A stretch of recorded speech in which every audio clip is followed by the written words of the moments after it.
आप जानते हैं पाकिस्तान के सबसे गरीब तरीन एमएलए मुफ्ती अब्दुल शकूर को मारने वाला वीगो डाला किस सियासी जमात के एमएलए का था। मोटरसाइकिल पर शबो रोज अपनी इलेक्शन कैंपेन चलाने वाले मुफ्ती अब्दुल शकूर ने कैसे 18 के इलेक्शन में पीटीआई के साबिक एमएलए को शिकस्त दी थी। मुफ्ती साहब का ऐसा क्या जुर्म था कि वो शिया फिरके की हिट लिस्ट पर थे और उन्हें दहशतगर्दों का सरपरस्त करार देते हुए उनसे इस्तीफे का मुतालबा किया गया। जब तमाम अरकान असेंबली और सेनेटर साहिबान ने अपनी तनख्वाहें मुल्क के मुआशी हालात को देखते हुए सरेंडर कर दी, तो उस मौका पर मुफ्ती अब्दुल शकूर ने क्यों अपनी सैलरी में से 1 रुपया कटौती करवाने से भी इनकार कर दिया था। और हाँ, कौमी असेंबली के ईवान में चादर बिछाकर नमाज पढ़ने और फुटपाथ पर बैठकर खाना खाने वाले मुफ्ती अब्दुल शकूर के खानदान में कौन कौन है।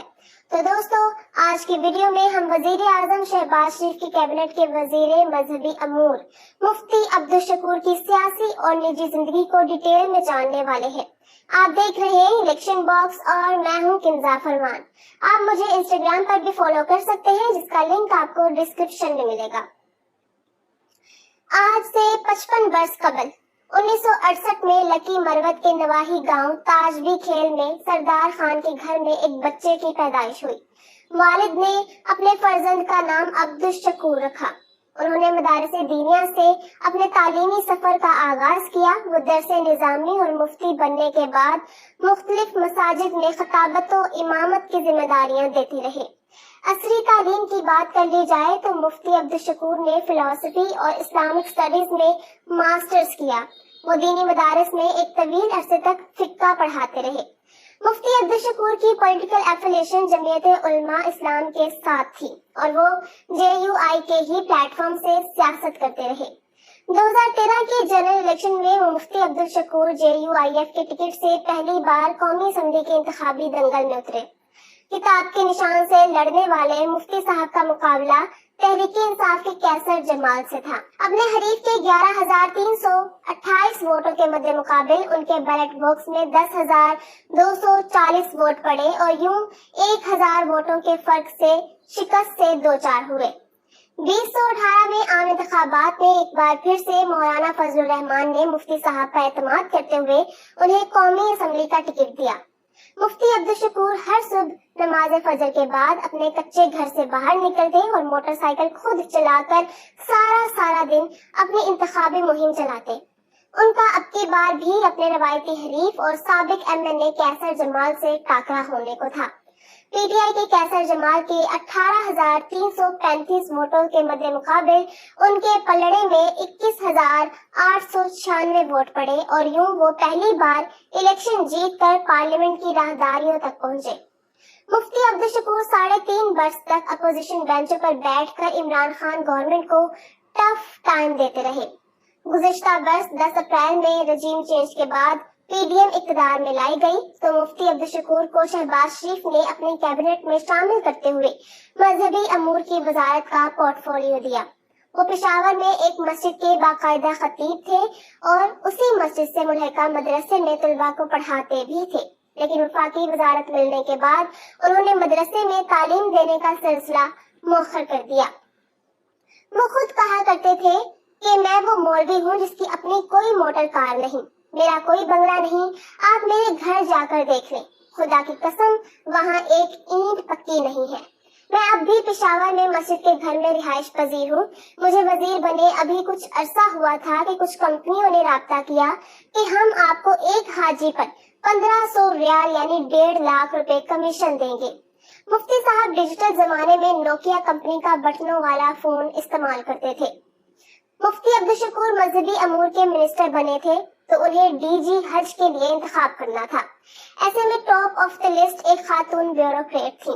बताया जाता है कि मुफ्ती साहब ने उन मुहतरमा को बेपर्दा होने की वजह से इंटरव्यू में फेल कर दिया, नहीं तो मेरिट लिस्ट पर उन्हीं को DG हज लगना था।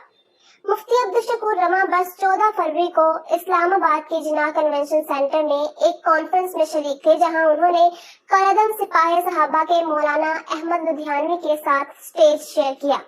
اپنی تقریر میں مفتی صاحب نے قومی اسمبلی سے ناموس صحابہ و اہل بیت بل پاس کروانے کی بات کی اور ساتھ ساتھ وہ سپاہ صحابہ کے بانی مولانا حق نواز جنگوی کو خراج تحسین پیش کرتے نظر آئے۔ وزیر مذہبی امور کی اس تقریر کے بعد شیعہ فرقے کی جانب سے ان کے خلاف ایک منظم مہم چلائی گئی۔ تب نامور شیعہ عالم مولانا جواد نقوی نے مفتی عبدالشکور پر تنقید کرتے ہوئے انہیں دہشت گردوں کا سرپرست کہا تھا۔ مجلس وحدت مسلمین پاکستان کی ایک پریس ریلیز کے مطابق مفتی عبدالشکور جیسے فرقہ وارانہ نفرتوں کے سوداگر ایک متعصب شخص کو وزارت مذہبی امور جیسی اہم وزارت زیب نہیں دیتی۔ وفاقی وزیر مذہبی امور کا کالعدم دہشت گرد تنظیم کے سہولت کار کا کردار امن دشمن اقدام ہے۔ کراچی کے معروف دینی ادارے جامعۃ الرشید کی ایک پوڈ کاسٹ میں مفتی عبدالشکور نے دعویٰ کیا تھا کہ پاکستان واحد ملک ہے جو حج کی مد میں 1 روپیہ بھی نہیں کماتا بلکہ سبسڈی دیتا ہے۔ میں رواں برس ہونے والے حج کے لیے سعودی وزیر حج کے ساتھ ہاتھ پائی کے علاوہ ہر حد تک گیا کہ کسی طرح سے ہمارے پاکستانیوں کا سستا حج ممکن ہو سکے۔ اپنے حوالے سے ان کا کہنا تھا کہ اگرچہ میں MNA اور منسٹر بن گیا ہوں لیکن میں اشرافیہ سے تعلق نہیں رکھتا۔ میں غریب سا مولوی ہوں اور ساری عمر سفید پوشی میں گزاری ہے۔ میں MNA بننے سے پہلے پشاور میں ایک مدرسے میں بطور استاد اپنی ڈیوٹی دے رہا تھا۔ تب میری تنخواہ 4,500 تھی جبکہ مجھے مسجد میں بھی خطابت کرنے کے 4,500 ملتے تھے۔ یوں مجموعی طور پر میری 9,000 تنخواہ تھی۔ 15 اپریل کے روز مفتی عبدالشکور میریٹ ہوٹل سے سیکریٹریٹ خود سرکاری گاڑی ڈرائیو کر کے جا رہے تھے۔ اسی دوران 110 کلومیٹر فی گھنٹہ کی رفتار سے آنے والے ویگو ڈالے نے ان کی گاڑی کو مکمل تباہ کر دیا۔ بتایا جاتا ہے کہ جس گاڑی سے یہ حادثہ ہوا وہ جماعت اسلامی کے سابق رکن قومی اسمبلی میاں اسلم کی کمپنی کی گاڑی تھی۔ تاہم میاں اسلم کا کہنا تھا کہ یہ گاڑی ان کے بھائی کے اہل خانہ کے زیر استعمال تھی اور ان کا اس گاڑی سے کوئی تعلق نہیں۔ مولانا فضل الرحمان نے مفتی عبدالشکور کا نماز جنازہ پڑھایا اور انہیں اپنے آبائی علاقے میں سپرد خاک کر دیا گیا۔ تب دنیا یہ دیکھ کر ورطہ حیرت میں ڈوب گئی کہ یہ ہمارے منسٹر صاحب تھے جو کچے گھر میں رہا کرتے۔ ان کے گھر میں ایک اینٹ بھی پکی نہ تھی اور ان کے 10-12 سال کے اکلوتے بیٹے کے پیروں میں معمولی سی چپل اور تن بدن پر پھٹے کپڑے تھے۔ مفتی صاحب نے 2 شادیاں کی۔ ان کے اکلوتے بیٹے کا نام محمد تھا۔ شہباز شریف کے مطابق مفتی عبدالشکور میری کابینہ کے اصل نگینہ تھے۔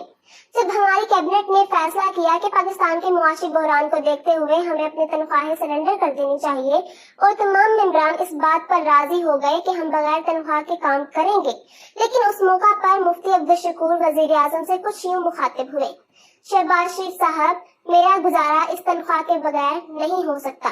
یہی وجہ ہے کہ میں اپنی تنخواہ قربان کرنے کو تیار نہیں ہوں۔ مفتی صاحب کابینہ کی میٹنگ کے بعد شہباز شریف سے الگ ملے اور انہیں کہنے لگے کہ آپ نے میری بات کا برا تو نہیں منایا؟ تو شہباز شریف بولے: مجھے تو خوشی ہوئی کہ آپ نے سچی بات کی۔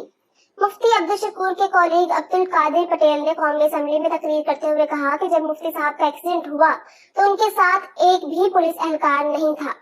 حادثے کے بعد ان مفتی صاحب کی باڈی کو پولی کلینک ہاسپٹل لایا گیا تو پولیس والوں نے بیان دیا کہ ہمیں تو پتہ بھی نہیں تھا کہ یہ مولوی صاحب منسٹر تھے، ہم تو اسے روڈ سے اٹھا کر لائے ہیں۔ تو یہ کیا ابھی اور ہمارا وزیر بیچارہ چوک میں لاوارث، ایک کانسٹیبل اس کے ساتھ نہیں جو اس کی لاش کو عزت سے اٹھاتا۔ وہ جو وہاں پہ پولیس والے ہیں، خدا کی قسم انہوں نے پولی کلینک میں یہ بیان دیا کہ ہمیں تو پتہ ہی نہیں تھا یہ وزیر ہے، ہم تو روڈ سے اٹھا کے لائے۔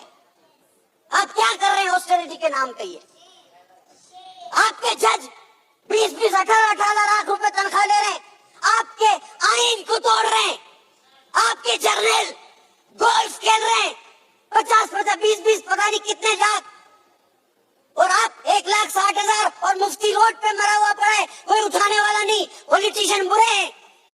مفتی عبدالشکور انتہائی سادہ طبیعت کے مالک تھے۔ وہ شام میں زیادہ تر اپنی گاڑی خود ہی چلا کر جہاں جانا ہوتا تھا نکل جاتے تھے۔ وہ ڈرائیور اور محافظ بھی ساتھ نہیں رکھتے تھے۔ اکثر ان کا کہنا ہوتا تھا کہ ان کے ڈرائیور اور گن مین کی ڈیوٹی کا وقت ختم ہو گیا ہے تو انہیں تنگ کرنے کی کیا ضرورت ہے۔ چونکہ حج بیت اللہ قریب تھا، ایسے میں مفتی عبدالشکور حج کی تیاریوں کی وجہ سے مصروف تھے اور ان کا زیادہ وقت وزارت کے دفتر میں ہی گزرتا۔ समाजी राब्ता की मशहूर वेबसाइट ट्विटर पर उनके 1 लाख के करीब फॉलोअर्स थे। इस्लामाबाद के मशहूर जर्नलिस्ट सबूक सैयद ने लिखा कि मुफ्ती अब्दुल शकूर मरहूम 11 लाख का हज 6 लाख पर ले आए। मुफ्ती अब्दुल शकूर साहब के नजरियात पर बात की जा सकती है, इख्तलाफ है भी, लेकिन वो अपने किरदार में हिमालय साबित हुए। उन्होंने जिंदा रहकर साबित किया कि इस मुल्क में उन जैसे लोग भी हैं और उन्होंने मरकर साबित किया कि ये मुल्क उन जैसे लोगों के लिए नहीं है। पता नहीं लोगों को अपना किरदार बताने के लिए मरना पड़ता है। जिंदगी में हम उन लोगों को हीरो क्यों नहीं बनाते। मुफ्ती अब्दुल शकूर मरहूम अपनी सादगी का इजहार इस शेर से किया करते थे, अच्छी गुजर रही है दिले खुद कफील से, लंगर से रोटी लेता हूँ और पानी सफीर से। मैं उम्मीद करती हूँ कि आज की वीडियो आपको पसंद आई होगी। अगर आप साबिक खातून अव्वल बुशरा बीवी की मुकम्मल बायोग्राफी देखना चाहते हैं तो यहाँ ऊपर क्लिक करें। जनरल सैयद आसिम मुनीर के फैक्ट्स के लिए यहाँ नीचे और मुफ्ती महमूद के फैक्ट्स आपको यहाँ मिलेंगे। वीडियो को लाइक शेयर करें, इलेक्शन बॉक्स सब्सक्राइब कर लें और हमारी वीडियोस देखते रहें। अल्लाह हाफिज व नासिर।